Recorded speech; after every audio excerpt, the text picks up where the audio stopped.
Bienvenidos a nuestra serie de entrevistas de La Pregonera, que es el periódico estudiantil de la Universidad Iberoamericana Ciudad de México.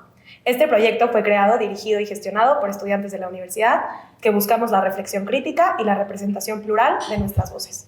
Nuestro objetivo para estas entrevistas es conocer mejor los perfiles postulados para ministros de la Suprema Corte de Justicia de la Nación. Muchísimas gracias por acompañarnos, doctor, y por compartir este espacio con nosotras y nosotros. Muchas gracias a ti, Abril, y por la oportunidad de poder conversar en este importante medio de difusión de nuestras y nuestros estudiantes de la Ibero, La Pregonera. Bueno, pues nuestro primer invitado en esta serie de entrevistas es el doctor Giovanni Azael Figueroa Mejía, que es licenciado en Derecho por la Universidad Autónoma de Nayarit, con mención honorífica y calificación perfecta en su examen profesional. Bueno, hace algunos años. Realizó estudios de posgrado en la Universidad Complutense de Madrid, obteniendo un doctorado en Derecho Constitucional con mención europea, ambos con calificación sobresaliente cum laude por unanimidad, y cuenta con diplomados en Derecho Electoral, Procesal Constitucional, Civil y Penal, y ha ocupado varios cargos en el ámbito judicial y académico, incluyendo la coordinación de maestría y la dirección de la Escuela Judicial de Nayarit, y actualmente es profesor investigador en la Universidad Iberoamericana y coordinador del doctorado en Derechos Humanos, y es miembro del Sistema Nacional de Investigadores Nivel 2, y ha sido investigador visitante en universidades europeas, y ha publicado numerosos trabajos sobre justicia constitucional y amparo, destacándose con una de las principales referencias en Iberoamérica. Sí, muchas gracias. Pues sí, ya casi 10 años de estar en la Ibero Ciudad de México, después de haber concursado una plaza como académico de tiempo completo, precisamente en Derecho Procesal Constitucional. Cuando se lanzó la convocatoria, yo estaba trabajando en Sala Superior del Tribunal Electoral del Poder Judicial de la Federación. La Ibero lanza la convocatoria con ese perfil y dije, esto es para mí y me voy 100% al ámbito académico por algún tiempo. Pues para comenzar, justo nos gustaría conocer un poco más sobre su recorrido profesional y personal y cómo inició su camino en el derecho. Pues mira, yo soy el mayor de 5 hermanos. Por tradición familiar, así lo veo, todas y todos se han dedicado o bien a áreas de ciencias de la salud, ya sea a la medicina, a la odontología, radiología, enfermería, epidemiología, o bien a ser profesoras y profesores. Soy el único que estudió la licenciatura en Derecho. De hecho, al ser el mayor de mis hermanos, mis papás pensaron que me iba a dedicar también a alguna área de ciencias de la salud y pensaban que iba a ser médico. Pero en segundo año de preparatoria, que tienes que elegir en tercer año tu salida terminal, yo tuve a partir de ese momento ya muy claro que iba a elegir la salida de sociales porque me quería dedicar al derecho. Y pues han sido muchas cosas por las que he atravesado. Cuando llegué a estudiar la licenciatura en Derecho sabía que no podía perder el tiempo, ¿sí? Que tenía que enfocarme. Casi desde el primer contacto que tuve con el derecho constitucional, en los primeros semestres, tuve muy claro que me quería convertir en especialista en derecho constitucional, aun cuando siempre me apliqué a las demás ramas del derecho, ¿no?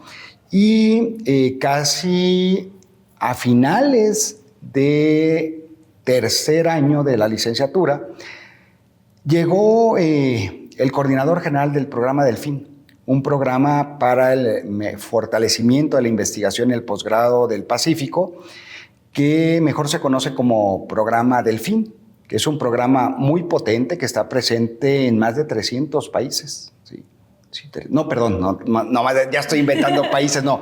Más de 300 universidades de diferentes países forma parte actualmente del programa Delfín, cuya finalidad es que estudiantes de licenciatura puedan descubrir si tienen vocación para dedicarse a la investigación. Salí beneficiado en cuarto año para hacer una estancia de investigación en el Instituto de Investigaciones Sociales de la UNAM, y en quinto año otra vez se me dio la oportunidad y me vine a la Ciudad de México al Instituto de Investigaciones Jurídicas. De hecho, de ahí salió mi tesis de licenciatura. Antes te podías solamente titular por tesis.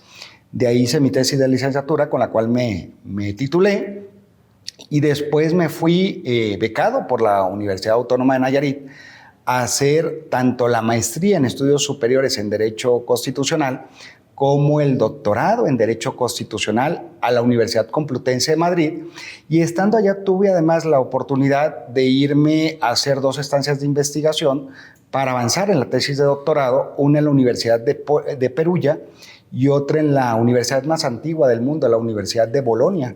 Ahí estuve, terminé el último capítulo de la tesis y me ofrecieron quedarme en la Complutense de Madrid cuando tuve el doctorado, pero yo desde que llegué tuve muy clara mi finalidad, que era irme a preparar y regresar a mi país.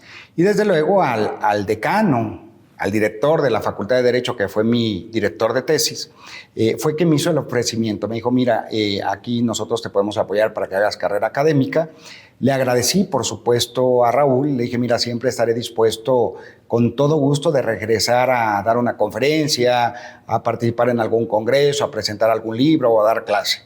Entonces, desde que regresé, pues, cuando hay posibilidad, regreso tanto a la Complutense, pero también cada verano doy clase en la Universidad de Castilla-La Mancha, en el considerado uno de los mejores cursos de justicia constitucional que hay actualmente. Imparto ahí la materia de sentencias constitucionales, en la que materia en la cual me he especializado a lo largo de los años, pero también cada año tengo la fortuna de regresar a la Universidad de Bolonia, en Italia, a impartir clase en la escuela de verano, la mejor escuela de verano que hay actualmente también en Derecho Comparado. Entonces, eso puedo decirte en el ámbito académico, como señalabas, pues sí, soy orgullosamente académico. Trabajo desde hace 10 años en la Ibero, pero aparte doy clase en muchas universidades de México y de otros países. Y no solamente eso, sino que además dirijo tesis de maestría y de doctorado, desde la UNAM hasta la Autónoma de Nayarit, en Morelia, en Hidalgo, en muchas instituciones académicas del país. Entonces esa es una trayectoria académica, Abril, pero pues también me he dedicado al ámbito jurisdiccional, ¿no? Dentro de tanto del Poder Judicial local como del Poder Judicial federal. ¿Y qué momentos cree que fueron los que marcaron más su trayectoria profesional? Pues son varios. Primero, el contacto en la Universidad de Bolonia con el derecho comparado, ¿sí? Soy un académico que no solamente ve el derecho a través del lente de quienes estudiamos derecho mexicano, sino como comparativista. Siempre utilizo uno de los llamados niveles de la comparación jurídica, que implica conocer el derecho foráneo, pero no solamente la normativa, sino también las sentencias que emiten los tribunales constitucionales y las Cortes Supremas de diferentes regiones del mundo. ¿Con qué finalidad? Conocerlo para mejorar el derecho o las sentencias que emite la Suprema Corte de Justicia mexicana, para mejorarlas, para comprenderlas mejor. Entonces ese es uno de los niveles que utilizo en cualquier investigación. Los 3 libros que he publicado, las 12 obras colectivas que he coordinado, o los cerca de 50 ya capítulos de libros y otros escritos académicos que he publicado a lo largo de un poco más de 20 años ya de carrera académica. Entonces, creo que el derecho comparado y el estudio del derecho constitucional y el derecho procesal constitucional han marcado mi perfil como académico, como investigador. Pero además las clases que imparto siempre son o en derecho procesal constitucional, o en derecho comparado, o interpretación jurídica en general, interpretación constitucional en particular, o bien en sentencias constitucionales, que les suelo llamar sentencias constitucionales atípicas, que es una tipología que estudié desde mi tesis de doctorado, y que paulatinamente ha permeado e influido en las decisiones de muchos tribunales, la Suprema Corte Mexicana, tribunales integrantes del Poder Judicial de la Federación, tribunales locales, el Tribunal Constitucional, por ejemplo, chileno, que me ha citado para fundamentar 7 u 8 sentencias, sobre todo aquello que tiene que ver con cómo se reparan las omisiones legislativas, pero también mi obra ha influido en reformas a la Constitución, en fundamentación de leyes. De hecho, precisamente lo que estamos ahora muy en boga en el país, la reforma al Poder Judicial, soy el único candidato a ministro de la Suprema Corte que es citado. Hasta la página, me acuerdo, Abril, en la página 34, nota al pie de página 44, fue citado uno de mis trabajos académicos que publiqué hace algunos años en un libro de la UNAM, donde hablo sobre presunción de constitucionalidad de las leyes. Entonces se introduce un argumento de ese escrito para fundamentar esta emblemática reforma. Y doctor, nos gustaría saber también qué fue lo que lo motivó para postularse al cargo y cómo se preparó para este proceso. Pues mira, no estoy preparado para este proceso, te voy a decir por qué. Porque me he preparado a lo largo de ya más de 25 años para ser ministro de la Suprema Corte. En primer lugar, decirte, Abril, y tú me conoces, eres mi alumna ahora. Soy una persona transparente, que no le gusta improvisar. No me atrevería a participar para un cargo para el cual no estuviese altamente capacitado. Entonces, por eso te digo, no me preparé para este proceso que inició un poco antes de noviembre del año pasado, cuando salió la convocatoria, sino que llevo preparándome toda mi vida profesional y académica para este momento histórico, ¿no? ¿Qué me motivó a participar? Esa es otra cosa. En primer lugar, mis estudiantes de esta casa académica, de muchas universidades del país, colegas también con los que suelo convivir personal o académicamente, fueron los que me empezaron a enviar mensajes, ¿sí?, por diferentes medios, diciéndome, oye, tienes un perfil idóneo, ¿por qué no participas? Tienes dos opciones, ver desde fuera el proceso o involucrarte en el proceso. Eso fue algo que me motivó, pero también mi familia. Yo siempre tomo decisiones importantes consultándola con mi entorno más cercano para poder valorar pues a lo mejor la ausencia, ¿no?, de una vez que iniciara el proceso, que pasara las diferentes etapas. Si me llegaba a convertir en candidato, pues también tuve que hablar con la familia para decirle, si llego a este punto, pues estaré ausente en casa. Habrá días en los cuales no regrese en 2, 3 días porque tenga que andar en algunas entidades federativas o incluso los fines de semana recorriendo colonias, yendo a mercados, teniendo contacto con la gente. Les veo en la mañana y los veo hasta en la noche. Entonces, también fue algo que me motivó muchísimo mi familia, no solamente el primer núcleo, sino también tíos, primos, mi papá, mis hermanos, ¿no? Y lo que más me motivó es eso, una sentida responsabilidad, Abril, con la justicia de mi país, ¿sí? Es decir, no quiero ser ministro de la Suprema Corte por una finalidad o afán meramente personal, sino porque quiero ser parte de la transformación, de cómo se tiene que reconstruir el poder judicial de la Federación. Y hablando justo de la justicia para el país, ¿qué significa hacer justicia en México hoy en día para usted, doctor? Pues muchísimas cosas, Abril, partiendo de la idea básica, ¿no? Darle a cada quien lo que le corresponde, por ejemplo, pero justicia actualmente, o más bien lo que se requiere en materia de impartición de justicia es que la justicia sea cercana a la población y este es uno de los llamados principales de esta reforma al Poder Judicial, es decir, que la justicia sea pareja. No sé si concuerdes conmigo, pero la población en general, ¿sí?, no toda, pero en general, percibe a la impartición de justicia en México y en específico al Poder Judicial, tanto federal, pero también de las entidades federativas, como un ente alejado de la sociedad. Y como te decía, como académico, pues tengo que dar datos. Hay varios escritos académicos, tanto de organismos nacionales como internacionales, que te van dando datos de cómo se percibe un poder judicial alejado, o muchas veces, fíjate, ni siquiera se tiene una idea cercana a lo que es el poder judicial. Porque creo que si partes del poder ejecutivo, legislativo y judicial, al Poder Judicial le ha faltado comunicar comunicar su labor. Se ha hecho en los últimos meses, pero esto se tiene que hacer de manera constante. Si tú le preguntas a quien sea saliendo de este espacio, oiga, ¿y qué es el Poder Judicial? A lo mejor lo van a relacionar con un órgano que está integrado por policías, ¿sí? O con un órgano que depende del Poder Ejecutivo.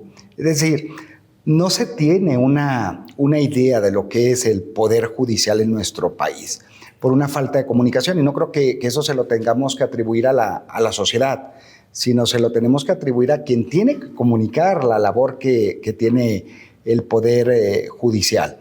Y esta reforma nos llama a esto, ¿sí? Ese binomio, Abril, de personas con altos conocimientos, es decir, perfiles idóneos desde el punto de vista técnico, pero también personas que sean muy empáticas con los problemas sociales. Y no empáticas ahora que están en campaña, sino que creo que es un llamado también a la sociedad que analicen los perfiles, pero las trayectorias, ¿no? Profesionales, académicas, pero también tus trayectorias de vida. Si eres muy cercano a la población ahorita que estás en campaña, lo más seguro es que cuando termine la campaña, pues vas a volverte a encerrar, ¿sí? Pero en cambio, si eres una persona que quien te conoce a lo largo de tu vida te ve como alguien cercano, ese es un buen indicio de que una vez llegando a cada uno de los cargos, pues vas a seguir con esa lógica, ¿no? Que te ha acompañado a través de tu vida de ser cercano, empática hacia los problemas sociales. Y lo principal, cuando se habla de impartición de justicia, emitiendo sentencias humanistas, pues es, primero, cómo visibilizamos la injusticia, ¿sí? Y una vez que visibilizas los problemas, ¿sí?, ¿qué propones para pues hacer lo contrario, ¿no? No sé si te ha topado, seguramente a quien nos está viendo, cada que entran a diferentes redes sociales, me imagino todo lo que tendrán que ver de campañas de tantísimas candidatas y candidatos, y casi todas y todos, ¿sí?, coinciden en algo. Es que dicen, quiero acabar con el nepotismo, quiero acabar con la corrupción, quiero lenguaje común, ¿sí? Pero lo que muy pocos decimos es cómo. Y creo que en eso nos tenemos que centrar la ciudadanía, en quienes tienen propuestas, pero además propuestas reales, para una justicia cercana y eficaz. Y hablando de esta justicia cercana y eficaz, ¿qué límites cree que debe tener la Corte en un sistema democrático? Vale. Mira, en primer lugar, yo lo que sostengo ahora, soy muy congruente, consistente en mis argumentos. Claro, vas evolucionando, ¿no?, con el paso de la vida, pero no puedes estar cambiando de argumento constantemente. ¿Y por qué te digo esto?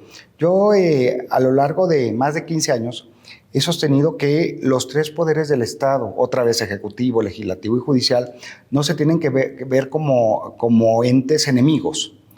Sí, tiene que haber un equilibrio de poderes, empezando por respetar las atribuciones establecidas en la propia Constitución, ¿no? Pero también tiene que haber una colaboración entre poderes del Estado, ¿sí? Es decir, te pongo un ejemplo. Imagina que llega un asunto a la Suprema Corte donde tiene que pronunciarse sobre constitucionalidad o inconstitucionalidad de una ley, ¿sí? La Suprema Corte es el mayor garante de la supremacía constitucional, ¿sí?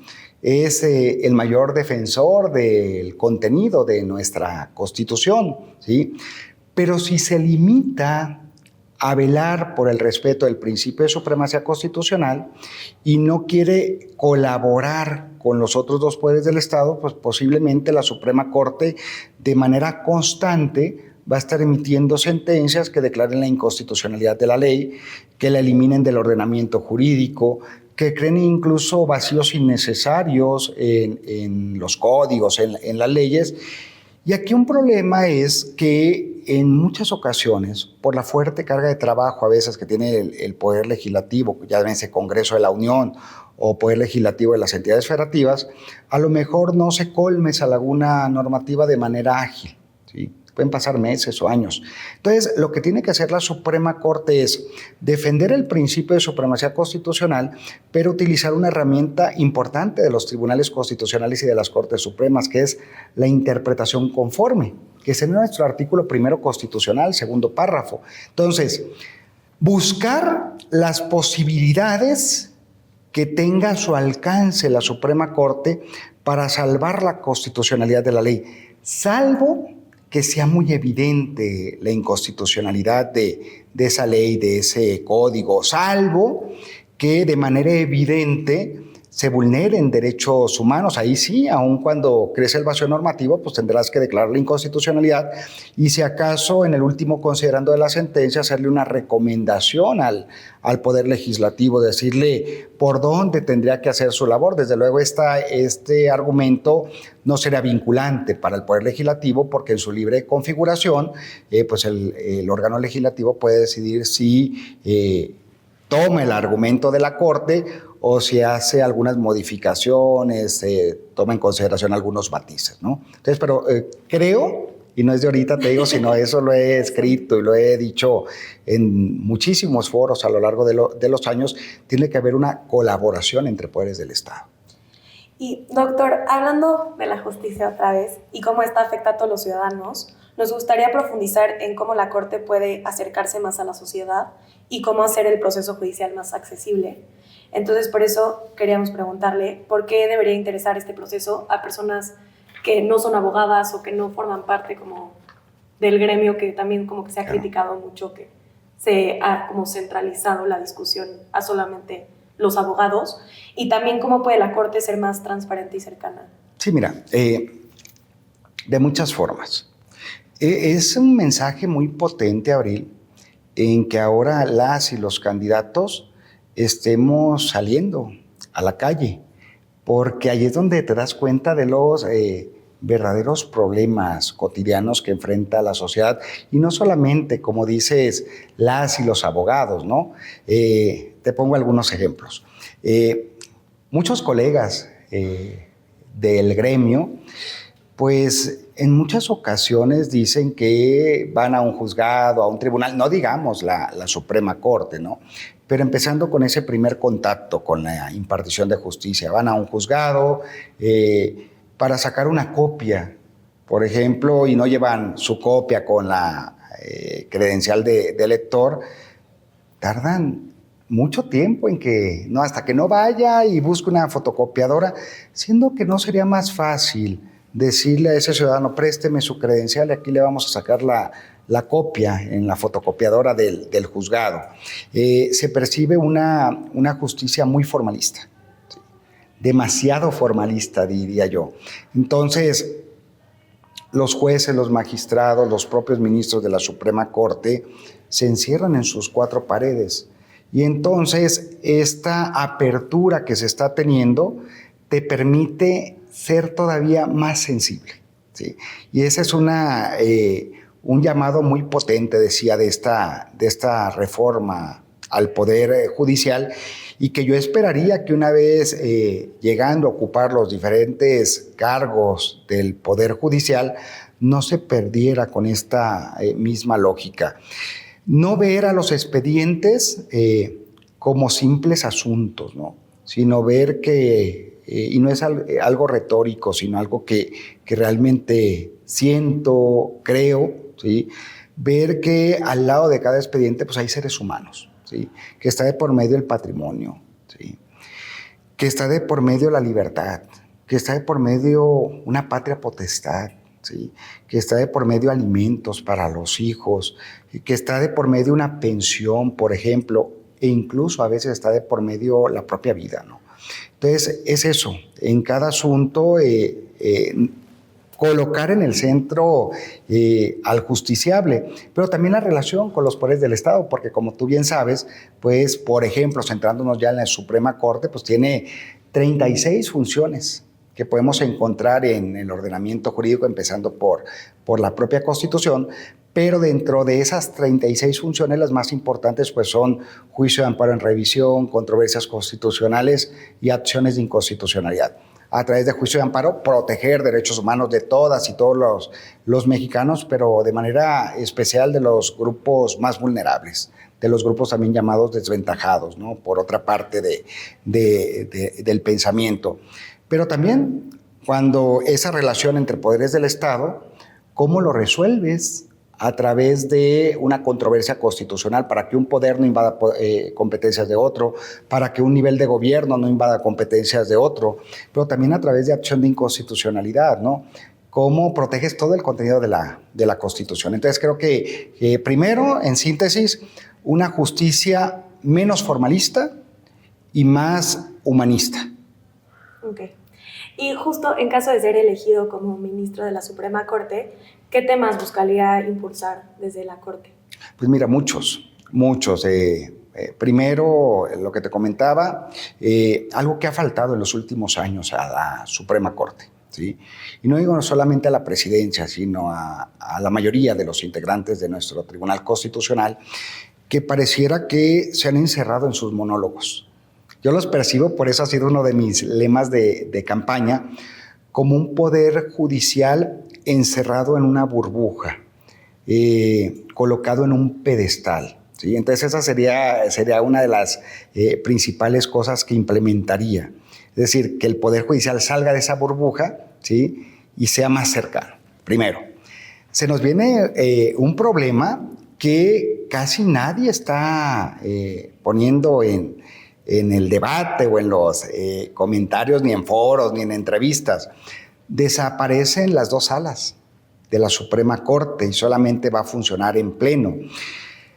¿Qué haría yo como ministro de la Suprema Corte? En principio, pues, decirle a mis colegas del pleno que retomemos el acuerdo, el 1/2023, ¿sí? Es decir, asuntos que de manera original tiene la Suprema Corte, que lo resuelvan los tribunales colegiados de circuito. Retomar para esto la trascendencia y la importancia de los asuntos. Mira, como comparatista otra vez, si hacemos un análisis del número de sentencias que emiten los tribunales constitucionales de otros países, ¿sí? Menos de 100 asuntos por año, ¿sí? Pero esos asuntos que resuelve el mayor tribunal de un país son de una argumentación, de una fortaleza, ¿sí?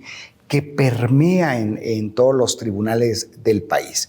Tú imagínate, Abril, una Suprema Corte funcionando solamente en pleno, a la cual le sigan llegando cerca de 10,000 asuntos por año. Entonces creo que se desborda el sistema de impartición de justicia, de control de constitucionalidad. Entonces yo creo que tendríamos que fortalecer, ¿sí?, esas competencias de la Suprema Corte en casos muy, muy relevantes. Por ejemplo, cuando la Suprema Corte ya emitió jurisprudencia en determinados asuntos y le llega un asunto, pues decirle, no, o sea, yo no tengo que resuélvelo tú, tribunal colegiado, y básate en esta jurisprudencia que ya se emitió. Ese es otro de los retos. Pero además, ni medios de comunicación, ni quienes te invitan a foros, es en el perfil psicológico de las candidatas y de los candidatos, ¿sí? Y eso también es importante, sobre todo para la convivencia en un órgano colegiado, que es de suma importancia. Si eres un candidato o candidato que siempre quiere imponer, ¿sí?, tu argumento, no vas a abonar a la toma de decisiones dentro de un órgano colegiado como el Pleno de la Suprema Corte. Entonces, siempre hay un margen, ¿sí? ¿Qué puede ceder? ¿Sí? En beneficio de que se alcance la mayoría requerida para aprobar una sentencia. Y eso también tenemos que tomarlo en consideración. Y yo, pues, que me conoce, sabe que soy una persona que sí tiene convicciones, por supuesto, como todas y como todos, que no hablo por hablar, sino que siempre me gusta argumentar, fundamentar lo que pienso, pero también me gusta mucho escuchar a los demás. Y entonces eso es algo que también ofrezco como ministro una vez llegando a la Suprema Corte, y una justicia de puertas abiertas. Y bueno, justo hablando como ya en específico de temas relevantes para la Corte, en los últimos años la Suprema Corte ha emitido sentencias de gran relevancia en materia de derechos como aquellas relativas al matrimonio igualitario y al uso lúdico de la marihuana. Y si bien actualmente usted no tiene un caso sobre estos temas en sus manos, ¿cuál es su valoración general sobre el modo en que la Corte ha resuelto estos asuntos en específico? Fíjate, soy una persona muy progresista, ¿sí?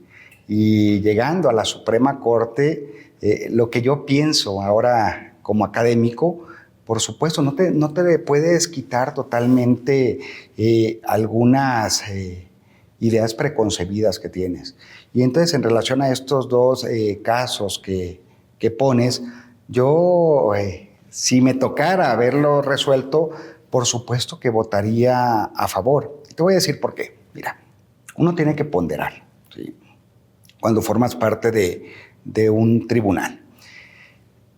Hay derechos que a veces pueden contraponerse con otros derechos, y como tú sabes bien, pues hay que ponderar, ¿no? ¿Cuál es el derecho que tiene que ser en mayor medida protegido, lesionando lo menos posible al otro derecho, ¿no?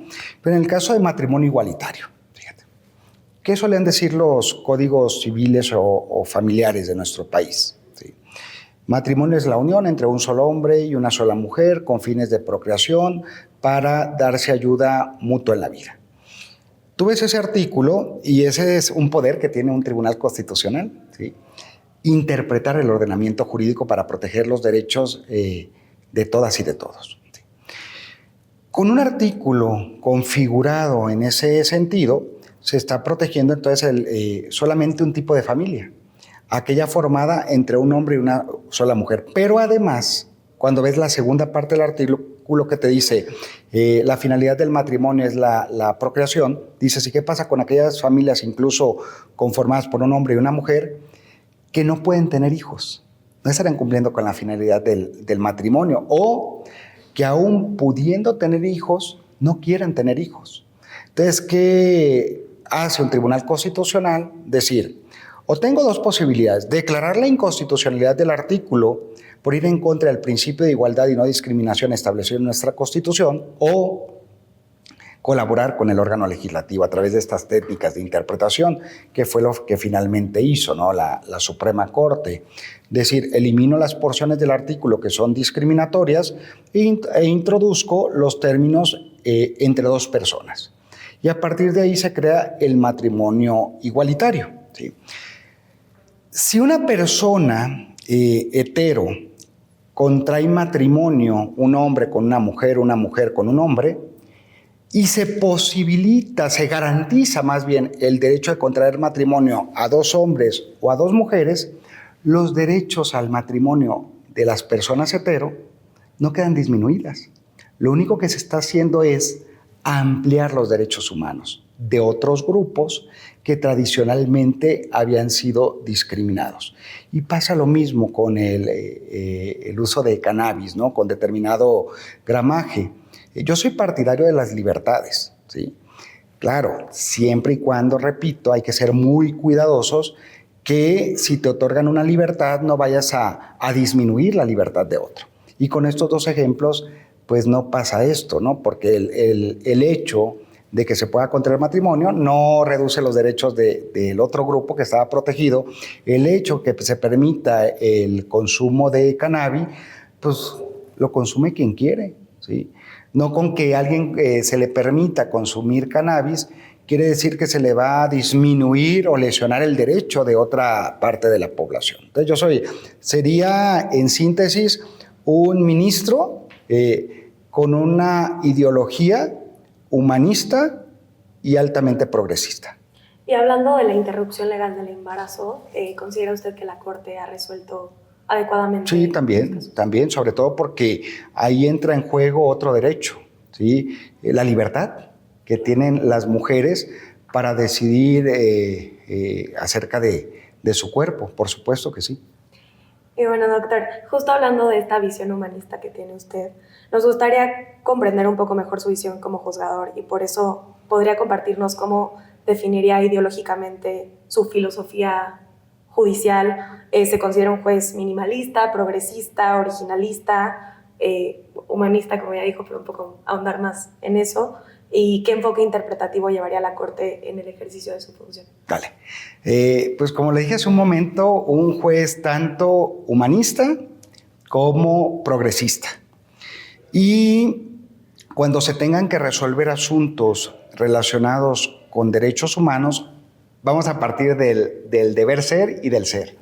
El deber ser sería que declara la inconstitucionalidad de la ley y en esa colaboración que debe haber entre poderes del Estado, a la que me refería hace un momento también, pues decirle al Poder Legislativo cómo tendría que hacer su labor en un futuro, ¿sí?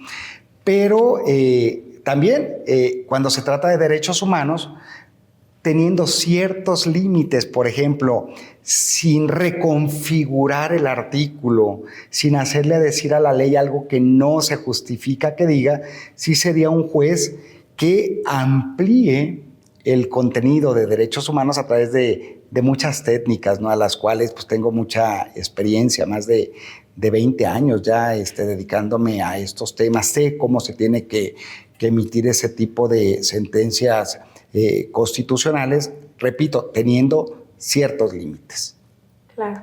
Incluso, Abril, también reconociendo nuevos derechos que no están de manera evidente en el ordenamiento jurídico mexicano, empezando por el constitucional, pero como sabemos, los tratados internacionales en materia de derechos humanos son vinculantes para el Estado mexicano. Entonces, como juez constitucional, siempre tienen la posibilidad de, viendo el corpus juris internacional en materia de derechos humanos, como derechos que no están incorporados todavía en el ordenamiento jurídico mexicano, tú como juez constitucional los puedes incorporar. Lo han hecho los tribunales, por ejemplo, libre desarrollo de la personalidad, el derecho a la privacidad, que de manera evidente no estaba en nuestro ordenamiento jurídico, pero que se incorpora en nuestro sistema jurídico vía interpretación. Muchas gracias. No, de nada. Y bueno, con las duras críticas que ha recibido la Corte en estos últimos años, nos gustaría saber cómo cree que es la forma idónea para enfrentar presiones del Ejecutivo o del Legislativo. Pues mira, los integrantes de la Suprema Corte ahora tendrán una legitimidad democrática, ¿sí? Que es una de las críticas que se le suele hacer a los sistemas de justicia constitucional, que como si no han llegado a ocupar este cargo a través de voto popular, cómo declaran la inconstitucionalidad del legislador o cómo declaran de la obra del legislador, o cómo declaran la inconstitucionalidad de aquello hecho por el Poder Ejecutivo, reglamentos, decretos, por ejemplo, normas oficiales, ¿no?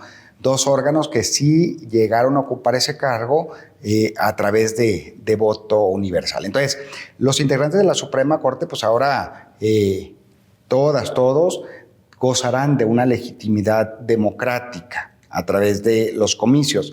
Pero esta no es la legitimidad democrática única que tenemos que tomar en consideración para legitimar a la Suprema Corte.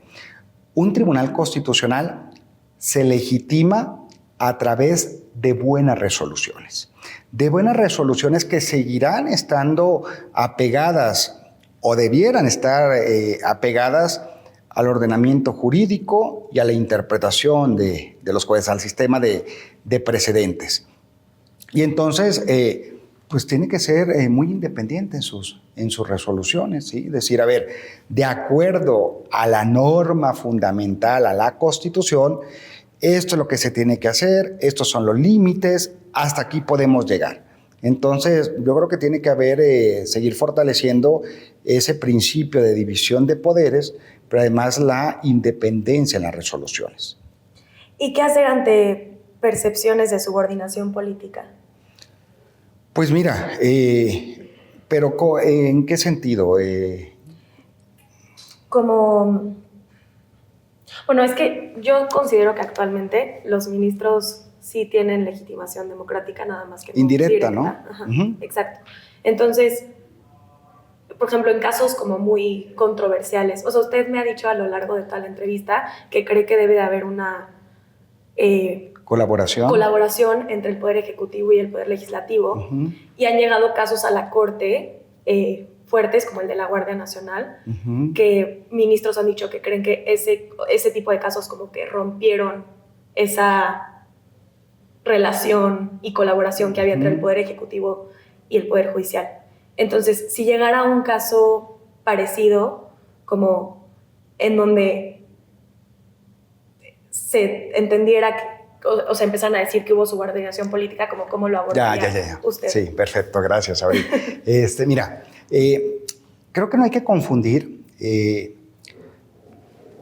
principio de división de poderes, colaboración o diálogo entre poderes del Estado con subordinación.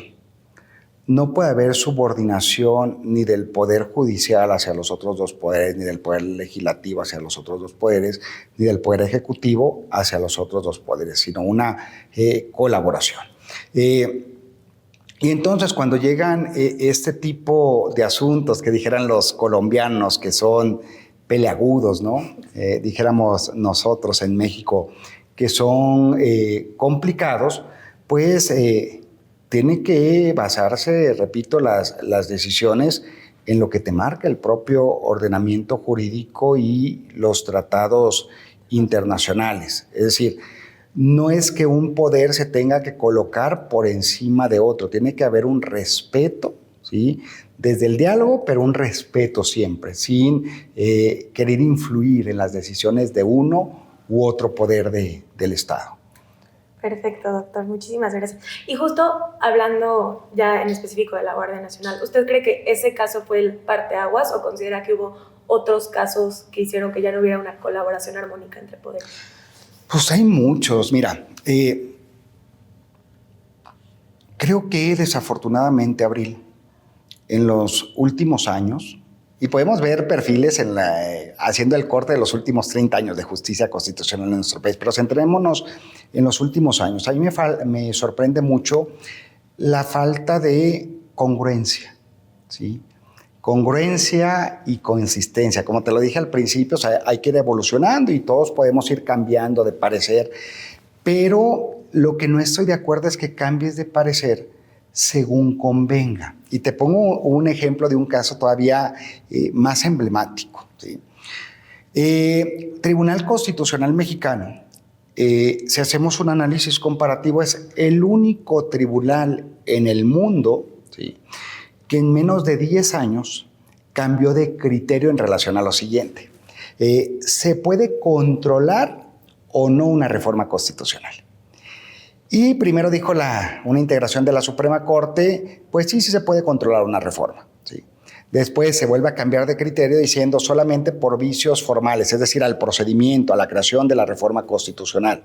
Último criterio, no se puede controlar una reforma constitucional, una decisión tomada por el poder reformador de la Constitución, ni por vicios formales ni por vicios de contenido, ¿sí?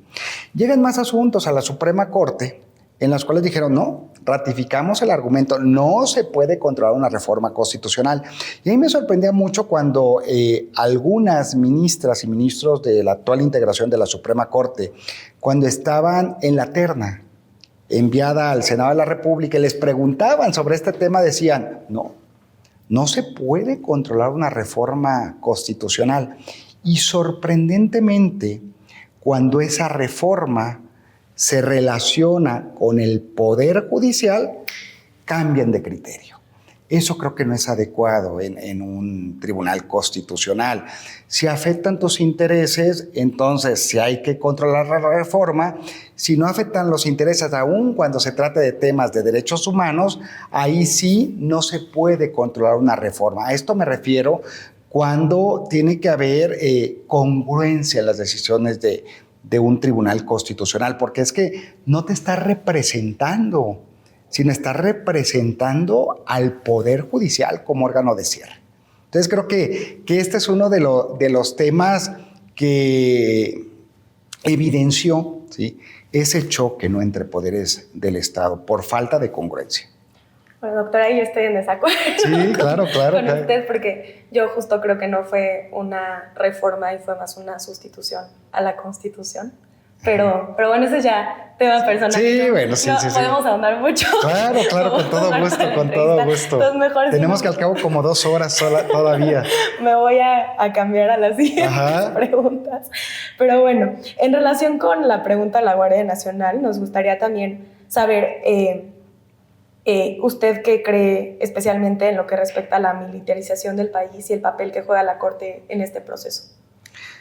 Sí, es un tema delicado también. De hecho, una de las últimas reformas del año pasado, precisamente el último día de 2024, tuvimos 2 importantes reformas constitucionales y una relacionada con seguridad pública, ¿sí?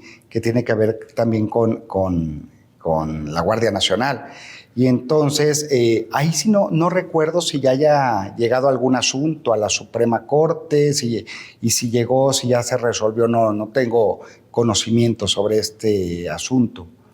Ay, la verdad yo tampoco estoy tan al tanto de... Entonces, ¿qué te parece si...? Pero nada más en general como su opinión generalizada de este tema. No, bueno, pues tiene que si ya es una reforma constitucional, es decir, las cuestiones fácticas ya se volvieron constitución, pues entonces tendríamos que respetarla, porque como Suprema Corte te sometes, ¿no?, al contenido de la Constitución. Eres un órgano constituido, no eres un órgano que se pueda colocar por encima de la Constitución, porque es tu parámetro incluso para decidir.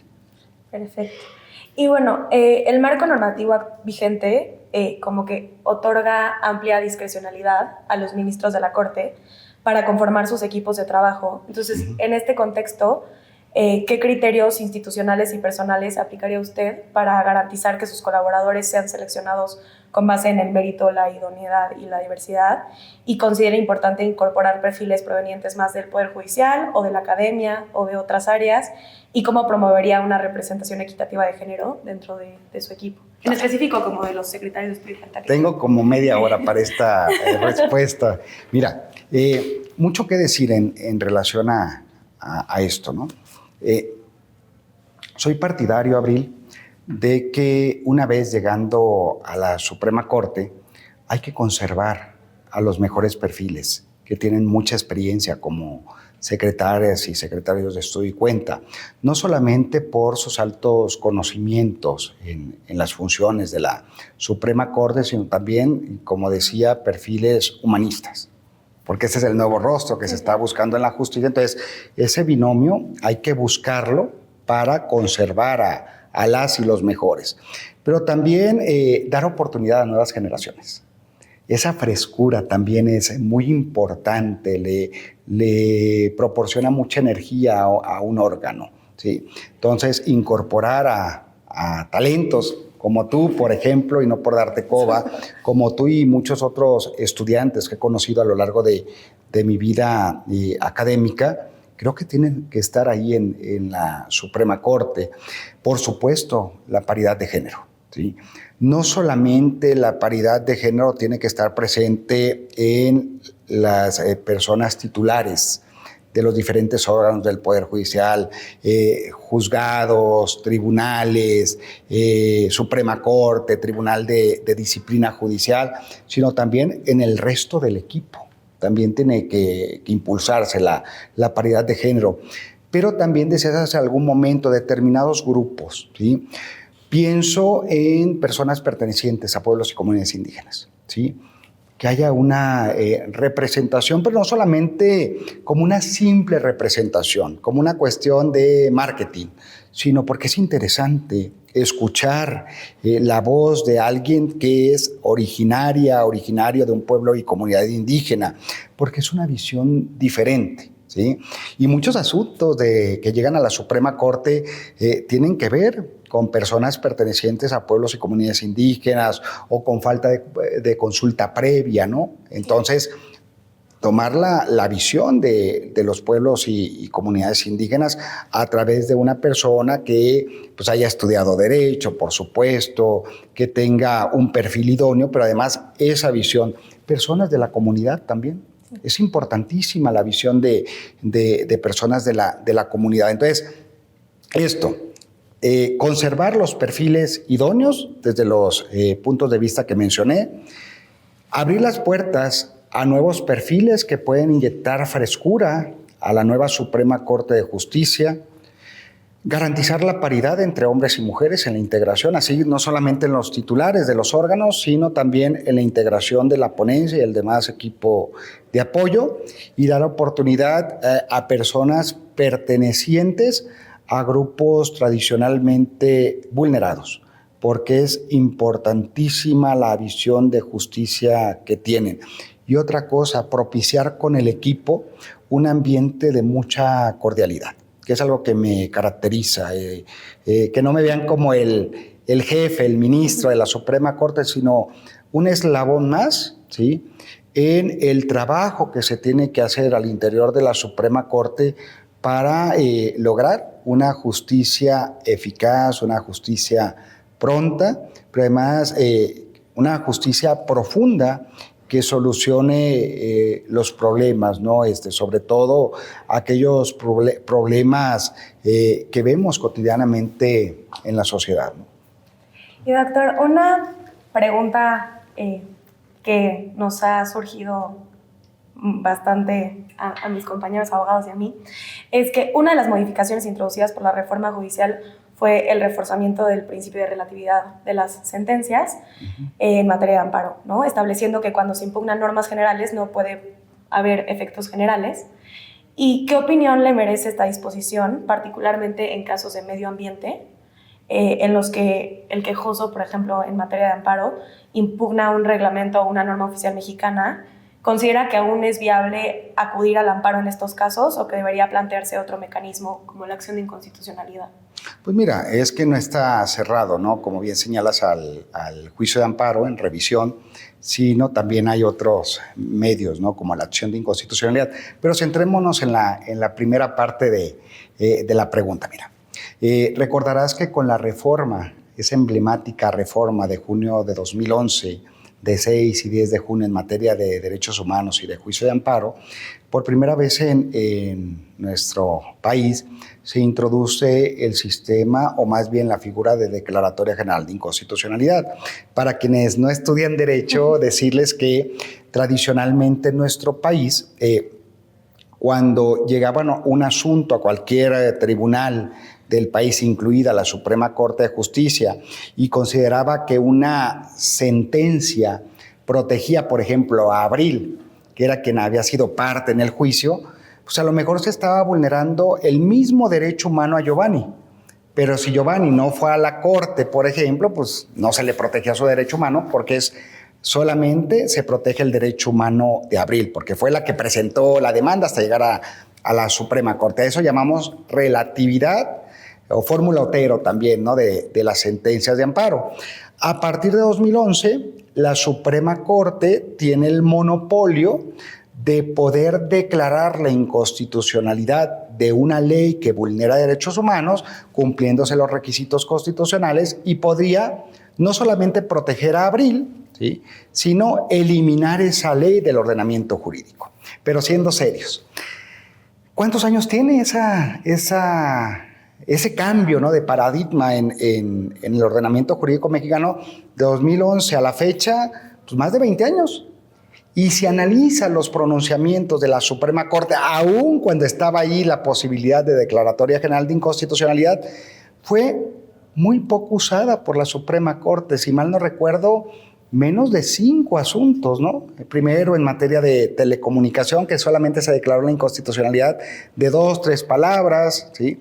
Entonces, creo que aún con ese límite de que no se quiere afianzar otra vez o regresar a la relatividad de las sentencias de amparo, la Suprema Corte siempre tendrá a la mano un principio importantísimo, que es el de interpretación conforme a la Constitución.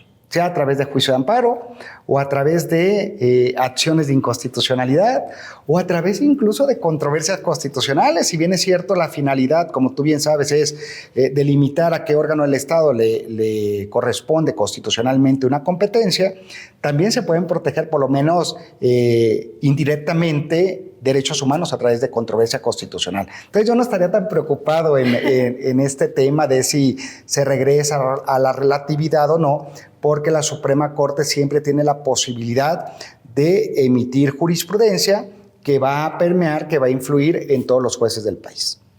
Y bueno, doctor, ya casi para cerrar, hemos conversado a lo largo de esta entrevista sobre posibles excesos en el actuar de la Corte. Y en este sentido, ¿considera que es legítimo que el Poder Judicial revise aspectos del proceso legislativo?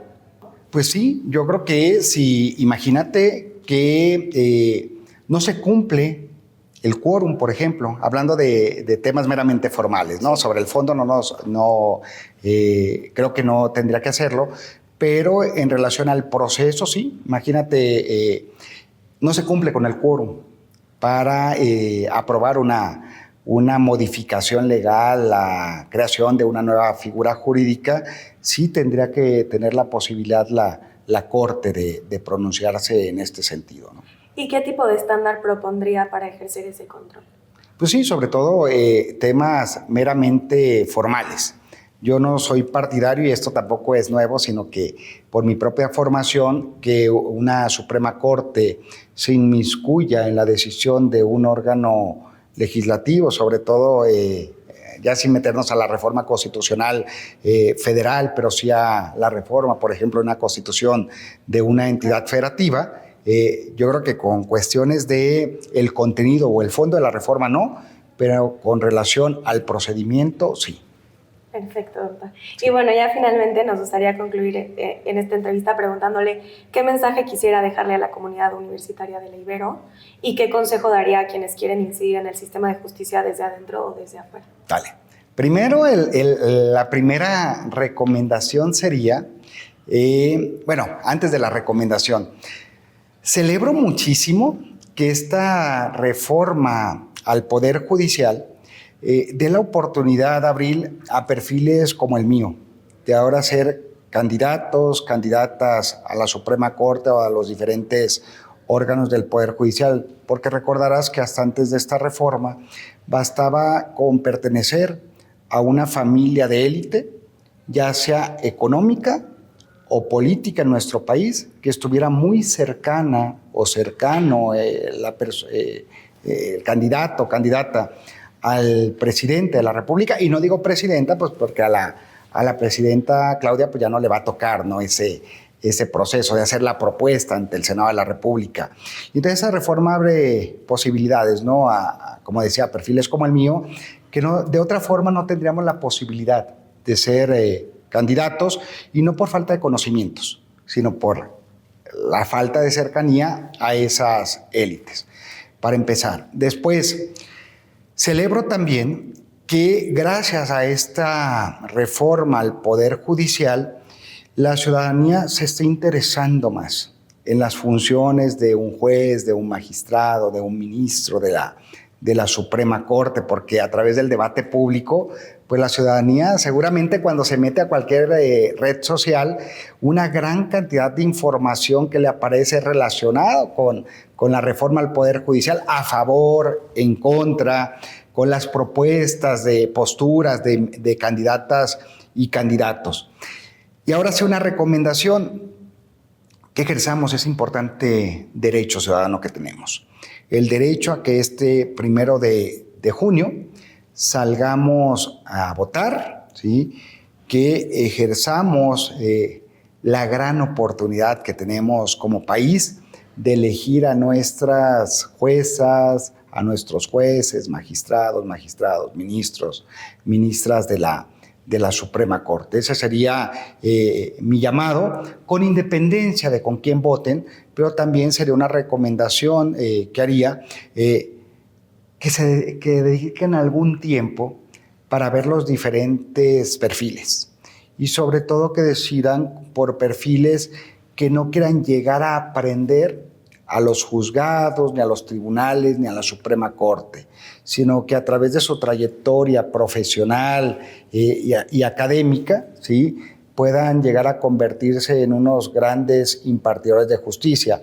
Y específicamente en el caso de la Suprema Corte, y no lo digo yo, sino lo decimos muchísimas personas que nos hemos dedicado a lo largo de los años a estudiar las funciones y la integración de los tribunales constitucionales, deben de llegar perfiles muy sólidos del ámbito académico, ¿sí?, de que tengan carrera judicial, que vengan del litigio, que vengan de organizaciones de la sociedad civil o incluso del propio gobierno, siempre y cuando se hayan separado de su encargo con el tiempo que marca la propia Constitución. Porque esta diversidad de perfiles lo que hace es elevar, ¿sí?, fortalecer, ¿sí?, el debate, la argumentación al interior del mayor tribunal del país. Muchas gracias, Abril. No, pues muchas gracias, doctor. Y de parte de la pregonera expresamos nuestro más sincero agradecimiento a usted, doctor, por el tiempo y la disposición que nos brindó para esta entrevista, su claridad, apertura y profundidad al compartir su visión sobre la función jurisdiccional y los desafíos que enfrenta la Suprema Corte, que pues enriquecieron este espacio de diálogo plural e informado, y ha sido un honor contar con su participación. Muchas gracias. No, al contrario, gracias a ustedes.